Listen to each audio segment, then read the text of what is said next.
Alright friends, now we have arrived at the break topic. When do we use break? When we want to manually stop the loop. For example, you have written a for loop.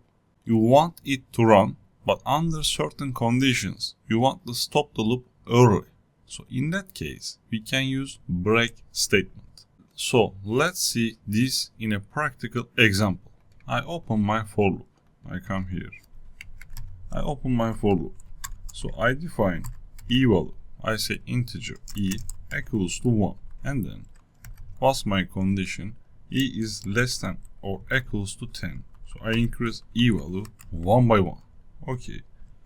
And then I want to print e value. I say system.out.println and then inside the parentheses I give e. Let's run it. If I run it, you see I printed from 1 to 10 on the screen. Super. So now let's say that I want to stop the program when the value of e reaches 4. So in that case, I can use an if condition inside the loop. I come here, I open my if condition, and then I say if e equals to 4, and then I open my curly braces. And inside the curly braces, I write break statement. Okay, so what does this do? When the value of e becomes 4, the if statement evaluates to true.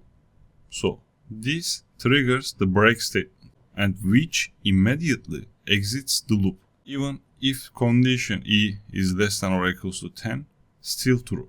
So what will happen in that case? In that case, I print only 1, 2, and 3, because when e becomes 4, the loop ends. Okay, so I save it. Let's run it.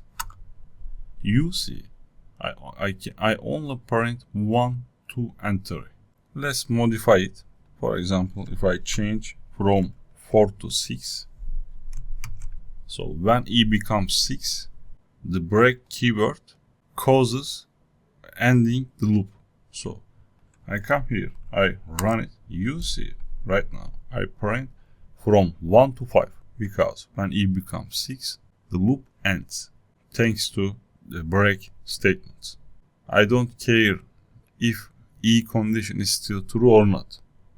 When I say break statement here, the loop ends without looking the condition is true or not. I hope you understand it. Great.